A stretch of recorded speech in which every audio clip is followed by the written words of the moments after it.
Ya, selamat pagi, siang, sore, malam, Pak Puji. Kami dari kelompok 4 tentang materi hierarki ingin mewawancarai Romo di Paroki Santo Paulus Pringgulayan. Di sini kami sedang bersama dengan Romo Aryawan. Jadi menurut pandangan Romo, kata-kata Romo, hierarki di gereja itu tuh seberapa pengaruhnya dalam kehidupan gereja? Berarti bukan teori tentang hierarki, tetapi praktis bahwa pengaruhnya di gereja seperti apa? Ya. Oh ya, baik. Seperti halnya hierarki itu kan hanya khas khusus dimiliki oleh gereja Katolik dan lahirnya memang dari gereja perdana. Nah, dari gereja perdana itu tidak lepas dari Yesus yang mempunyai 12 rasul. Pak Puji, ini saya kayak Ditas ini.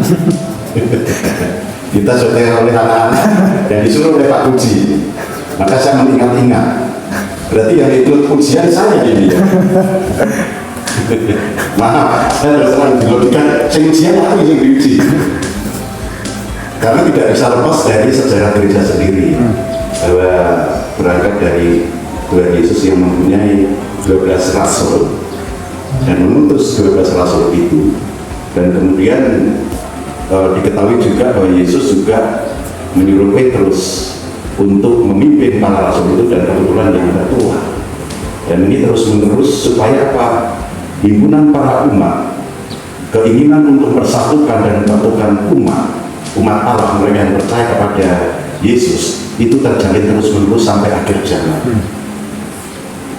Dulu namanya bukan, kita tahu ada Uskup, ada Paus, ada imam, ada diakon, itulah hierarki. Kemudian sebetulnya Uskup ini adalah pengganti para rasul-rasul itu. Lalu sekitar abad ke-2 Masehi itu makin lama dikerucutkan nama-nama tentang episkopalis, lalu kemudian presbiter dan diakon itu muncul, dan kemudian berkembang menjadi paus, uskup, imam, dan kita mengenal sebagai hierarki. Fungsinya untuk mempertemukan dan mempersatukan umat Allah supaya tidak tercerai-berai. Maka perlu ada orang yang merasul, pengganti para rasul, dan mereka adalah uskup. Nah, uskup itu ada ketuanya, yaitu paus. Ya, lalu kemudian imam dan diakon apa? Imam itu membantu uskup, karena umat Allah tersebarnya bukan hanya satu titik daerah saja, tapi kemana-mana seluruh dunia. Maka perlu, dan uskup itu juga terbatas. Yang mendapatkan imamat penuh adalah uskup, dan Romo itu ambil bagian di dalam imamat uskup itu, menjadi pembantu, termasuk diakon yang adalah pelayan. Nah, seperti itu. Tugas saya di sini adalah membantu uskup. Membantu uskup, jadi menghadirkan uskup di gereja Pringgulayan ini. Dan bagi saya untuk Uskupan Agung Semarang ini masih sangat berpengaruh. Bagaimana rasa penghormatan mereka terhadap romonya, ya, yang adalah pembantu uskup, dan saya sendiri juga menghadirkan uskup, berarti saya bertindak sebagaimana rasul yang mengajar dan persatukan dan mempertemukan umat. Rasanya di Uskupan Agung Semarang kehormatan terhadap uskup dan perpanjangan tangan uskup, pembantu uskup, imam di Pringgulayan ini masih ada, masih kuat, apalagi di daerah DIY ya.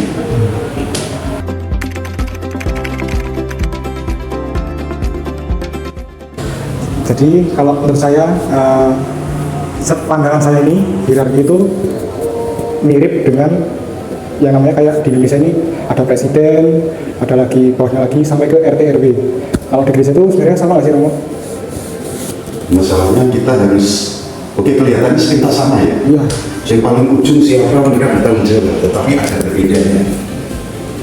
Kalau hierarki itu lebih mendunia. Kalau di dunia, apakah ada pimpinan atau semacam presiden dari semua presiden sebagai pemimpin dunia? Nggak ada.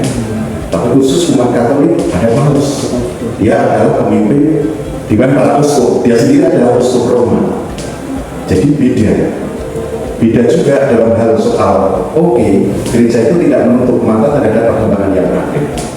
Tetap gereja mendengarkan suara dari umat, dari belahan segala dunia, tetapi sebagai pimpinan gereja, mati sebagai gereja berhak memberikan keputusan, dan keputusan itu belajar dari suara-suara umat atau perkembangan zaman yang ada supaya tidak tergilas peradaban.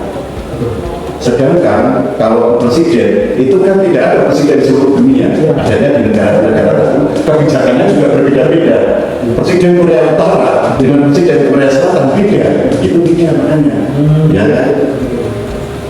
Mungkin juga soal pilihan paus, ya, pemimpin umat Katolik di dunia, dan pilihan presiden juga beda. Presiden Indonesia misalnya suara terbanyak dari rakyat, pilihan langsung, gitu kan. Kalau paus adalah dipilih oleh dewan, dalam hal ini kardinal. Kardinal itu hanya menempatkan tugas, bukan masuk hierarki. Sebetulnya dia adalah uskup. Hanya dari seluruh dunia dipilih uskup-uskup tertentu yang menjadi penasihat paus dan pemilih paus. Paus Bapak itu ada sidang para kardinal yang namanya konklaf. Meskipun itu juga uskup-uskup itu yang mempunyai uskup terpilih yang menjadi kardinal, itulah yang memilih paus, bukan seluruh, gimana ya, bukan seluruh rakyat dunia. Aneh banget mas, ya kok pemimpinnya dia dipilih oleh para kardinal. Iya, maka keputusan dipilih oleh para kardinal, keputusan paus, keputusan magisterium gereja itu adalah mutlak untuk seluruh dunia. Dan presiden beda-beda. Korea Utara dengan Indonesia, Korea Utara dan Korea Selatan berbeda. Ya, mereka punya cara masing-masing, demokrasinya masing-masing, dan kita mempunyai sesuatu yang berbeda. Tingkatnya dunia. Gitu. Oke, dari kegiatan ini kita masing-masing akan menyampaikan refleksi kita. Dimulai dari saya, Alwin Nugratama ya. Jadi refleksi yang saya ambil dari kegiatan ini adalah bahwa hierarki gereja bukan hanya semata-mata sebagai kekuasaan otoritas, namun juga sebagai pelengkap harmonisasi semua pemimpin gereja agar menjadi gereja yang lebih baik ke depannya. Ya, saya akan memberi refleksi saya. Di sini hierarki itu meskipun tingkatan-tingkatan, tapi mereka itu berusaha untuk menyamakan suara gitu. Seperti pemilihan paus atau seperti konsili pada konsili kedua. Nah, jadi itu keputusan itu tuh selalu diambil secara bersama dan dilakukan lebih ke gotong royong. Ya, selanjutnya. Ya, sudah dibilang oleh kedua teman saya juga mempelajari bahwa mengetahui bahwa hierarki itu tetap tidak bisa dipisahkan dan tidak bisa diputarbalikkan. Misalkan uskup dengan paus itu tidak bisa diputarbalikkan begitu. Namun juga di sini saya menyayangkan kemarin pada saat wawancara saya tidak bisa hadir karena cuacanya tidak mendukung dan waktunya juga kurang tepat saya mengambil keputusannya begitu. Oke, di sini saya Nikolas Diandra ingin menyampaikan refleksi saya.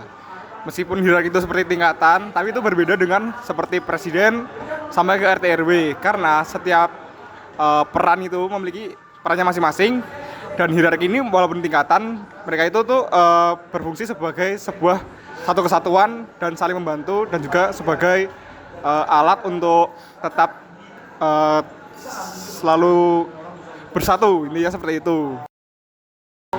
Ya, refleksi dari saya Faro, simpel aja, kurang lebih sama dengan teman-teman yang lainnya, yang dimana hierarki adalah suatu kesatuan yang dimana di dalamnya memiliki perannya masing-masing. Terus juga saya meneladani peran-peran di gereja seperti mengikuti tatib, lalu kur dan sebagainya. Nah, kurang lebih itu dari saya dan teman-teman saya. Terima kasih, mohon maaf jika ada salah kata di video kami. Terima kasih.